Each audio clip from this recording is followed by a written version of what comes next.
We are so delighted, Violetta, that you are here joining us for this Lunch and Learn. Along with Richard and Heather, had the opportunity of hearing you speak at the annual general meeting in London just a month or so ago now, and you movingly shared your experience as the executive director of the Jerusalem Princess Basma Society, or the hospital, and what was happening as the war just was breaking out in those early days. And we were so grateful for the way that you were able to share with us then what was happening for you. And we're really conscious of all of the stress and the strain and the hurt and the sorrow that you are living with every day. And please know that our prayers are with you all in these difficult times, and that the Canadian Compass Society is here to support you and your ministry and your work at Princess Basma. And we thought this would be a great opportunity for you to come in and share with us how things are going, and tell us about the hospital. And hopefully we'll have an opportunity for Q&A at the end, just to open up the conversation. So welcome, Violetta. Thank you, Bishop Andrew. It's a pleasure to be with you. And we're family. It's as I told you in the annual meeting of Compass Rose, I feel myself between my family. So it's like I know that everyone is looking after us more than us. As I told you before, it's like this is clear, very clear from you. So thank you. And thank you for giving me this opportunity to be with you another time and to see you 2 times in the same year. So this is an opportunity for us. And we believe that because of the current situation, we're missing the visiting from pilgrims to our country. This is the most painful for us, because usually we share our thoughts and we share our needs and we share our concern with our friends and brothers and sisters. So now it's a good opportunity for us to share what we're doing here at the Jerusalem Princess Basma Centre. I will go through what we're doing very quickly, because I know that most of you know about our center. So as you know, the name of our center is the Jerusalem Princess Basma Centre. Basma in Arabic means smiles, and we intend to see smiles over faces. So this is the main thing that we look when the children and their families come to our center, especially we're talking about children with disabilities. So the Jerusalem Princess Basma Center is one of the 30 plus other institutions that operates under the Episcopal Diocese of Jerusalem. And you know, Archbishop Sam, he's the chair of our director. We have also, there is our General Assembly members, and we have board members according to the law here in Jerusalem. So who we are located, as you know, in Jerusalem, Mount of Olives, and we are part of East Jerusalem Hospital Network. I know that I don't know if you're familiar with this network, but we are 6 hospitals in Jerusalem. We are all located in Jerusalem in the same compound. The one who visited us, they know that we are 6 hospitals, and we're the backbone of the Palestinian health center. We implement, of course, long-term community-based programs, and always maintain a clear vision of providing comprehensive rehabilitation and inclusive education. To that, we have 2 main departments. We have the rehabilitation center, and we're running a rehabilitation center, and we're running an inclusive school. I will talk about each department now, but also because we're in Mount of Olive, we believe that we're a place of where miracles still happening and still happening, and we believe that this happened in many forms, in welcoming marginalized families that we receive, in the quality of treatment for children with disabilities, and in the hope and empowerment for the mothers and the families and children with disabilities. So as you know, our vision, it's like, that we're working with Palestinian children with disabilities. So we believe, and our vision is that all Palestinian children with disabilities have access to quality health services and inclusive education. The most importantly, that they can participate and influence, have hope and opportunities. We obtained the CCI accreditation for 3 times in a row, and we're expecting to have our JCI accreditation next year. So hopefully we're getting. Last time it was through virtual because of COVID-19. So this year, the coming year, we don't know how we can do this and how we can pass this accreditation. So we believe we have too many values that we believe on, but the most we choose 5 values that we believe on. It's inclusion and participation, equality, integrity, and best of use of resources and responsibility. So we have main services we're doing at the rehabilitation center, and we have combined programs. The services that we offer at our rehabilitation center, these services that are paid from the ministries are not paid in fully. It's like, for example, we're talking about, for example, the main service that we offer at the rehabilitation center is the comprehensive rehabilitation service. This service we offer for Palestinian children from West Bank, Gaza. And this service is very important and crucial, since we're the only pediatric rehabilitation center to offer these services for Palestinian children from West Bank and Gaza. So in this program, in this service, we offer a residential program for 2 to 3 weeks. So the child with the mother come from West Bank and Gaza to our center, stay from 2 to 3 weeks at our center. And during their stay, because we want to make sure that these children are well treated, and also they are receiving the treatment, the package of treatment that is sustainable and continue with them. So we have to also deliver a combined program to this service called the Mother and Family Empowerment Program. So comprehensive rehabilitation service, last year we admitted around 500 children from West Bank. Just only 10 families from Gaza we admitted last year to this program. We're talking about 2022. This service is paid from the Palestinian Ministry of Health, and they pay us around 75% from our cost. Another 25% we need all the time to look after fund for this service. The second service we offer in the Child Rehabilitation Center is the Child Development Service. We offer this service for the Palestinian children from East Jerusalem, because they can come in daily manner. So they come just for a session and go back to their home. And we do this also for Palestinian children. And we're talking about from the age from birth till 15 years old. And the third services we offer is the student therapy program. This program we offer for the students in the school.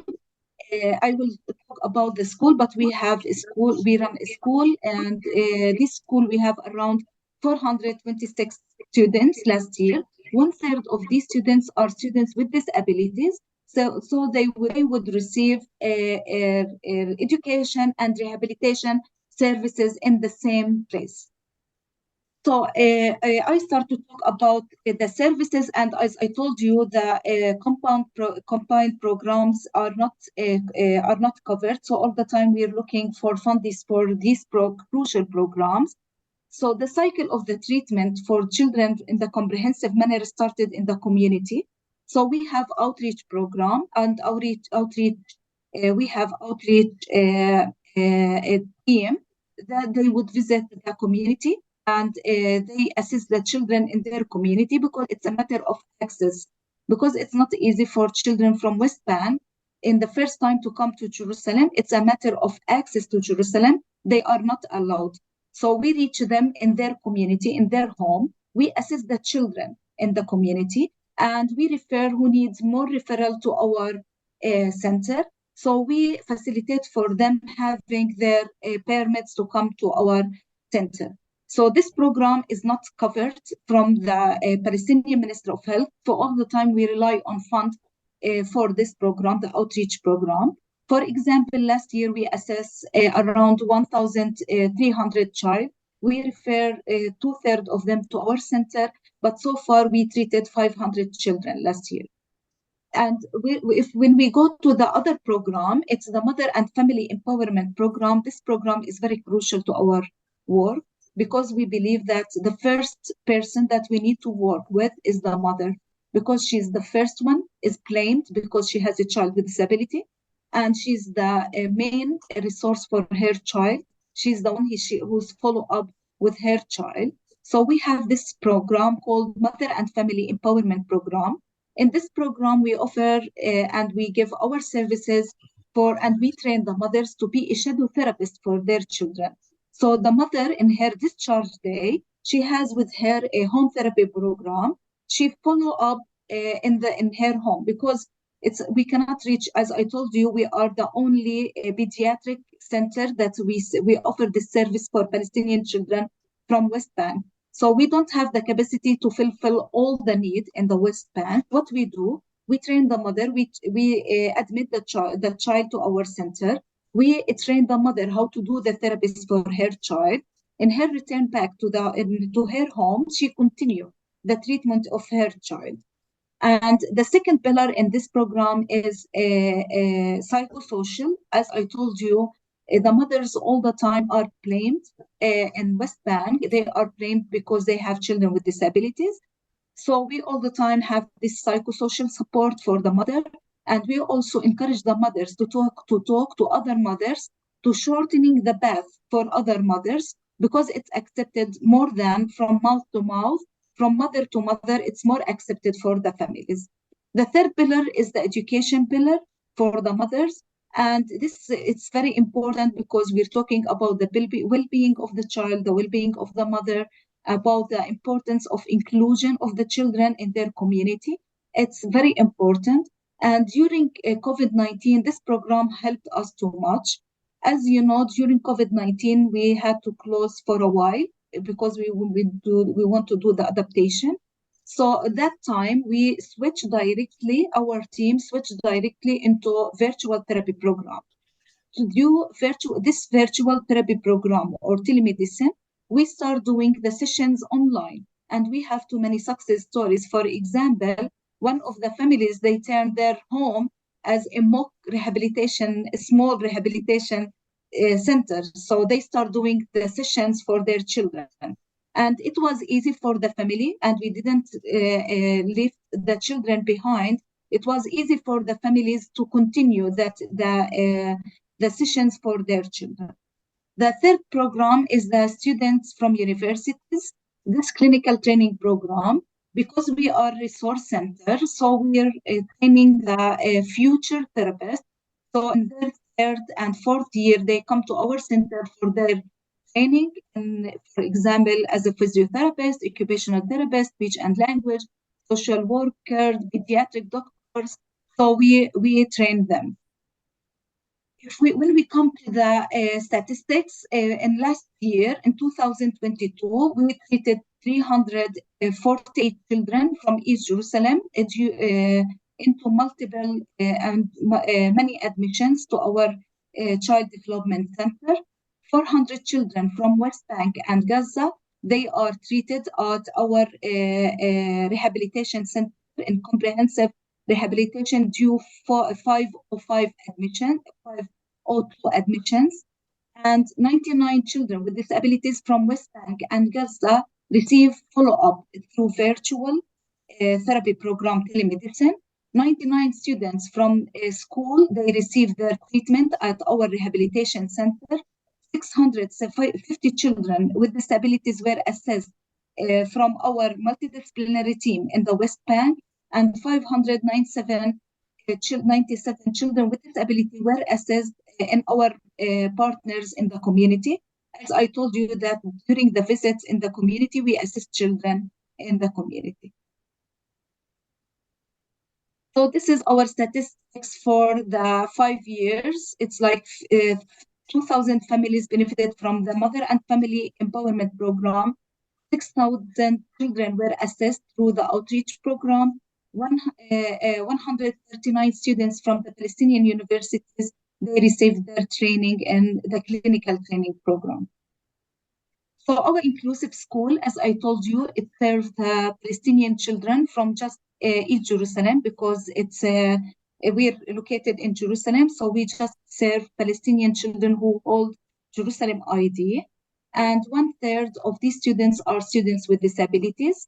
It's an inclusive school, which means that all of our classes, they are inclusive. We have just 6 classes. They are special education classes. And when we mean what we mean by special education classes, these classes serve as a station for these children. We try our best to work with these children in these special education classes to integrate them in the regular and inclusive classes. Some of them we succeed to include them, and the others we do not succeed, so we move them and we transfer them to other specialized schools. So, of course, a multidisciplinary also team work with them. That the team who works with them, they are team working with from education and rehabilitation team working in the same class, in the same classes. This is a photograph of a group visited us on the 11th of May from the Anglican Church of Canada. I don't know if you know Archbishop Linda Nicole. She was with them. She bring this group to our center. We are very pleased at that time to receive them. So when we come to the current situation, and all of you heard about the conflict and what's happening here, and I want to share with you some statistics and some news from UNICEF report. I took them from UNICEF report about current situation in Gaza. So as you know, the population in Gaza are 3.1 million people. Most of them, they are, according to the report, they are on in need. As of 1st of December, at least 15,000 Palestinians, including more than 6,100 children, were reported killed since the start of hostilities. 1 million children affected in Gaza Strip, and the last statistics showed us that around 500,000 children will be left in need after the war finished, and most of them they will left with physical and post-traumatic disorder disease. They will left with this, so they are in need to our work. Up to 1 million internally displaced, half of them they are children. There's 322 schools sustained damage in Gaza Strip. 81% of hospitals are not functional. So this is according to UNICEF report. The effect of the current situation in GBBC. So before the war started, and I shared this with Compass Rose during my participation, and we were in the time to open our new satellite center in Gaza. As I told you, we say that we need to reach every child with disability. So we have our sister organization in Gaza, Al-Ahli or Al-Ma'madani Hospital, if you hear about it. So this hospital is in Gaza. So we agreed with them that we will renovate a place there, a wing there, and we already renovate the place there, and we hired the staff. We worked very hard during 2029 to reach this point, and 2023 to reach this point. It's like we renovated the place, we hired the staff, we pay some visits to Gaza to arrange for a swift opening and to open the place and start doing our work in Gaza. And we were scheduling a visit and coaching visit to in October, but of course it canceled due to what's happened in Gaza. So due to the ongoing conflict, we and the obstacles, we encountered obstacles in the timely opening and delivering of the service. This means that we're willing to open this unit, and we know that the need is very huge in Gaza. Hopefully, when the war is finished, we're going to go to Gaza another time. And as I told you, we renovate the place there, but unfortunately, that the place now is damaged. So the ceiling, we have some photos from there. The ceiling is down now, so it's not. I go back to this. So I go back to the previous slide. So this is in this photo here. We have the new wing. This is the photo of the new wing in Gaza before the damage happened. But now this is not the case. So we're willing, of course, to go back, and we hope that the war is finished, and we're willing to go back and start supporting children there in Gaza. As I told you that according to the recent statistics, now 500,000 children were left with post-traumatic disorder and physical disabilities. So this is our core work that we need to start working in Gaza. And I think that the work needed in Gaza and in Jerusalem base. So it will be a huge need for our children in Gaza. So the effect of the current situation in Jerusalem, and it's not affected just our work in Gaza, it's also affect our work here in Jerusalem. So nowadays, there is a closure between the cities and villages in West Bank, and there is a closure for the also between West Bank and Jerusalem. So now we face this. So as you know, usually the children with disabilities are not, they are vulnerable and not counted also from their family members. So it's the least of the last priority for their families. So what's happened now? It's like now there is a closure, as I told you, since 7th of October, since the war, just 30 families enrolled in our program. But usually this number, the 30 families, we enroll them in 1 week. So it's like 2 months now, just 30 families, like we succeed to have them at our center. So this leave us like we switch directly to telemedicine. So far we reached around 150 families in West Bank, reached by our multidisciplinary team. And as you know, it's like, of course, no families from Gaza reached us. And this situation also affect our financial situation here in Jerusalem. So it left us in financial and cash flow. Now it's like very previously the problem was in our budget. Now in our budget and cash flow, because now the Palestinian Minister of Health are not able to fulfill their contract to pay us the 75%. So previously, they pay us part of the 75%, not all of the amount. Now they left us 2 months. Now we didn't receive the money from them. So this is a very big cash flow problem for us. So here I have a good story, but here I think I mess. Okay. I want to tell you about Ibrahim's story. He's a child from Gaza, and I want to share this story with you. Ibrahim was admitted to our center in July.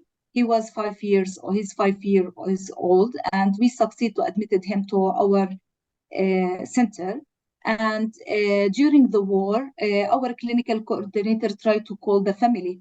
And the mother replied, she said that they are moved from their home because of the situation and to find a safe place. So another time she said she moved 2 times and finally she's in a camp. And when she's living in the camp, there is no, as you know, electricity, no water, no food. And for a child with disability, it's not a good thing. So now we say to her that we want to do a telemedicine and virtual therapy for you to follow up with her. She said, yes, I can do it.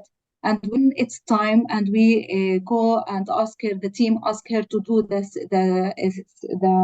session with her, she said, sorry, I can't do because my child now he's feeling very bad psychologically and physically, and he needs to be admitted in a hospital. And from that time, the connection between us and them disconnected, and we don't know what's happened with this family. We don't know what's happened with Ibrahim or with his family members. So this is the situation and with our children in Gaza, and also our children in West Bank, the same thing, because it's now the challenges for the families, it's huge now, especially for children, for the families who have members with disabilities and children with disabilities. So now the families from West Bank also, it's not, we're not talking about the situation just affected Gaza, it's affected also the people in West Bank and Jerusalem.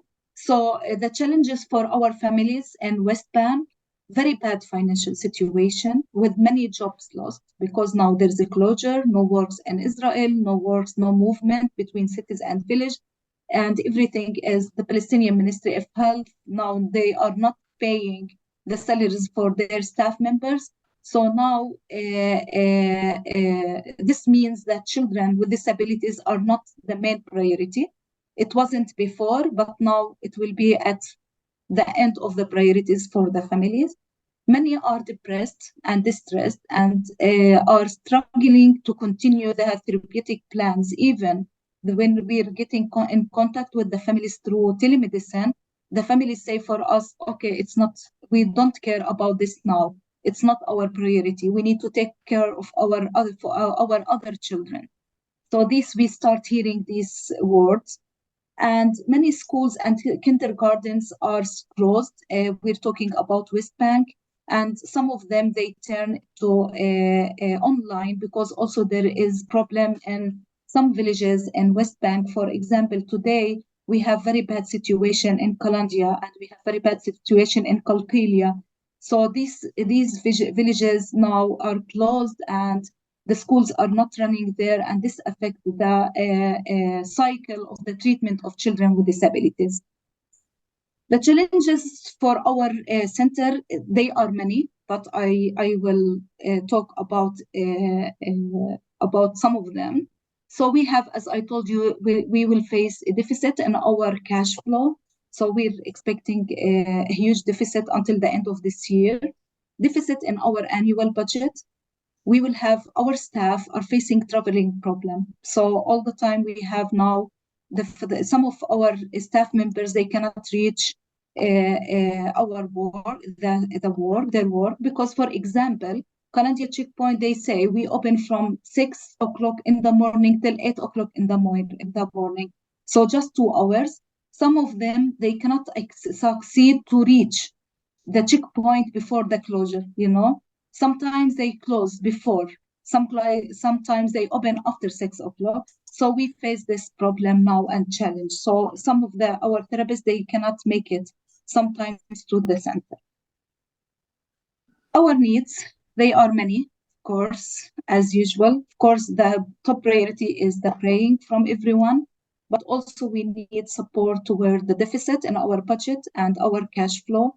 And we need to support to sustain key programs that we believe they are very important programs. As I told you, the outreach program, mother and family empowerment program, virtual therapy program, resident doctor program, they are all of them in need.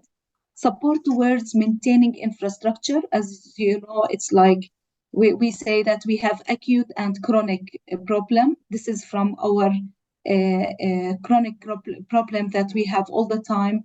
The infrastructure need all the time to upgrade. We need to upgrade our infrastructure.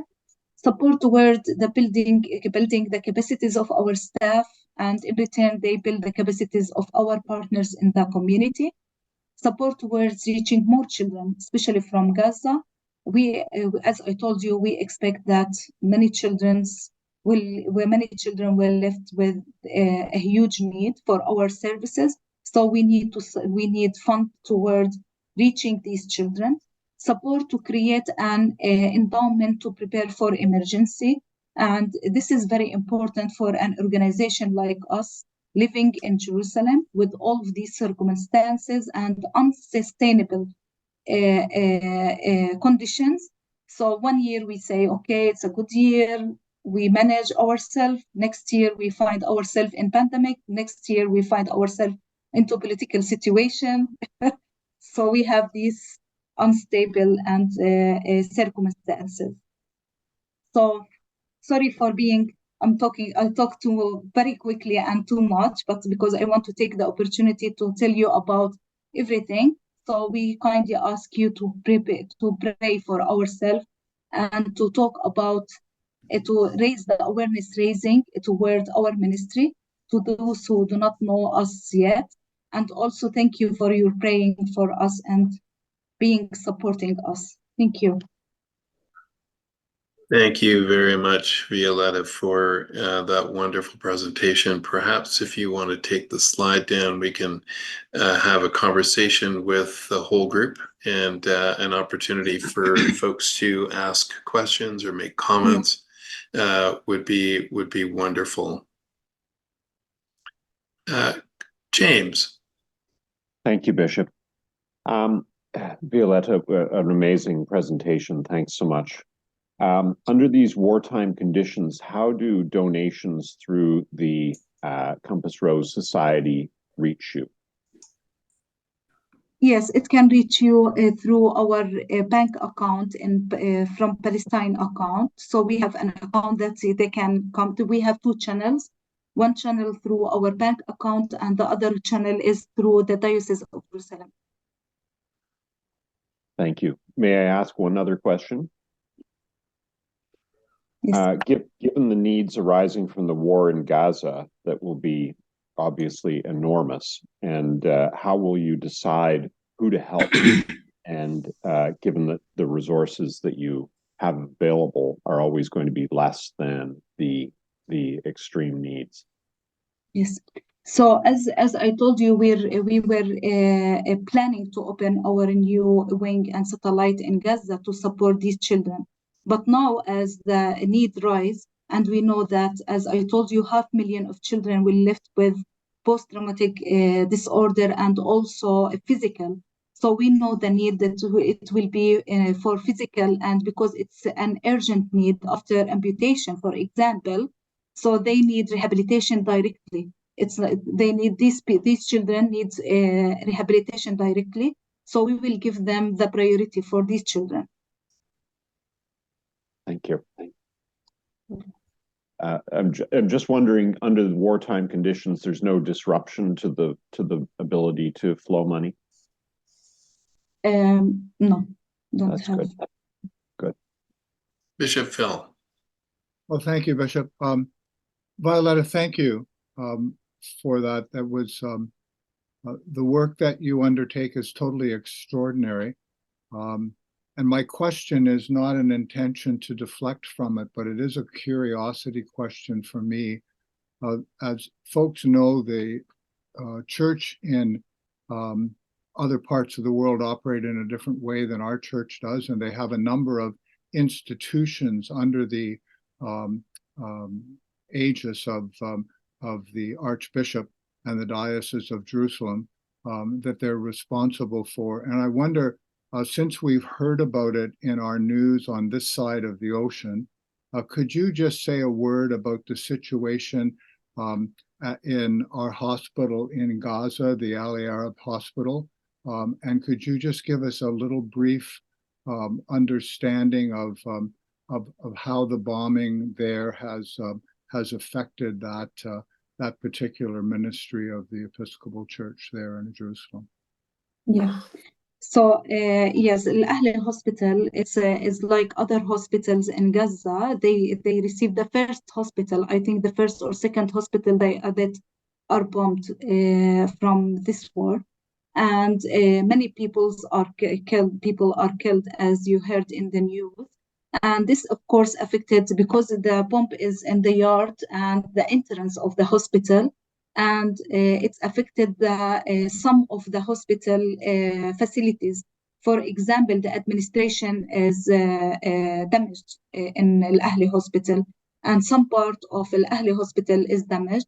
And the most important thing that Al Ahli Hospital remained the last hospital in Gaza operating during this war, because the other hospitals, like the fuel finished, no staff members to run the place, so it's remained the only the from the few hospitals operating during this war, and they lost some of their staff members. Also during this war, they lost some of the resources. They lost some of the solar panels were located in the electricity. They have problem in the electricity. This is what so far we know about Gaza, and we have, as I told you, a staff member hired for our satellite unit in Gaza. And I asked him when there were when they stopped for 4 days or 5 days. So I asked him to go to the hospital and see what's happened. He said it's very difficult to reach the hospital. Even to reach the hospital is very difficult. All the streets are damaged, so it's not easy for people if they want to reach, for example, for an emergency. For example, last day I heard from the news that they have around 150 killed people arriving the hospital. So it's not easy to come with ambulance there, it's not easy to go there. So the situation is very bad. It's a dire situation there. No food, no electricity, no staff, no resources, no staff members, no medicine there. So it's a very bad situation in Gaza in general, and at our hospital in Gaza also.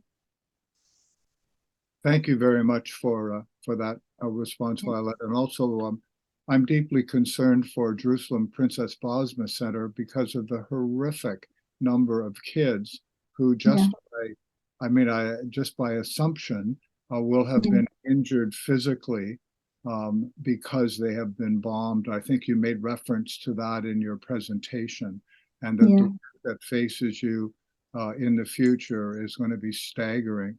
And just want to assure you of our prayers and ongoing support and love and financial support as you move into the future. Yeah, thank you, Bishop Philip. But I want to just make it clear here. Before the war, we just finished in September. We just finished a study about the needs of children with disabilities in Gaza. And we did a mapping for the services there, which is not valid now, which is not at all valid. We just start reading the mapping and for the services. So the situation in Gaza was very bad before the war. I'm talking about children, the situation of children with disabilities and people with disabilities, and it was a huge need there. We find just before the war, just 8 centers working with children with disabilities. And we don't know, we start doing the mapping for the services there, and we were in the point to do the assessment for these 8 centers. But now, after the war, the first step we're going to do is to redo the mapping for the services there and to find out if these centers still exist, which we know that most of them, they are not existing now. And they lost some of the capacities also in Gaza. So we know it will be like a dire situation there for the children with disabilities, and also from previous wars. And we had a meeting with the Minister of Health.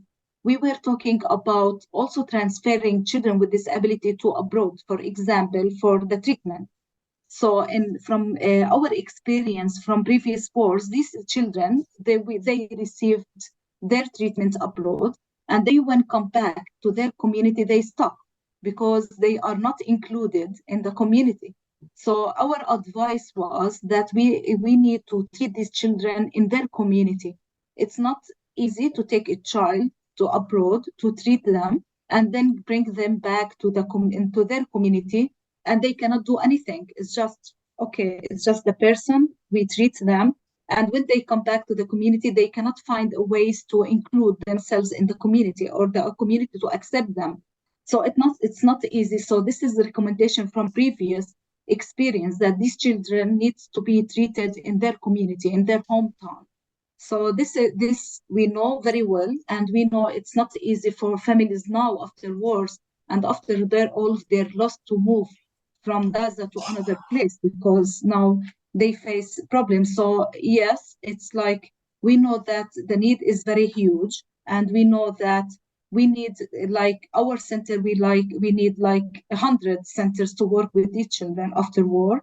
But we have our plans. We set our plans. We already started to plan what we want to do after the war. So yes, we need to continue, and we started already we start to deliver like a coaching for our staff who we hired, as I told you, 4 staff members in Gaza.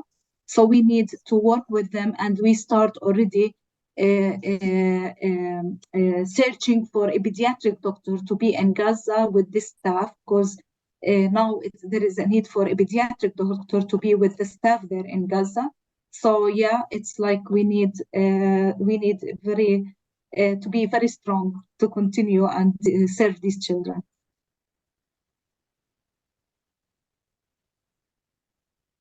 Thank you very much for that question, Bishop Philip, and for the response, Violetta. Are there other comments that folks would like to make or questions? Mary. Hi, Violetta. Nice to see you again. Yeah, Saw nice you to in see England. You too. Yes, of course. I remember you very well.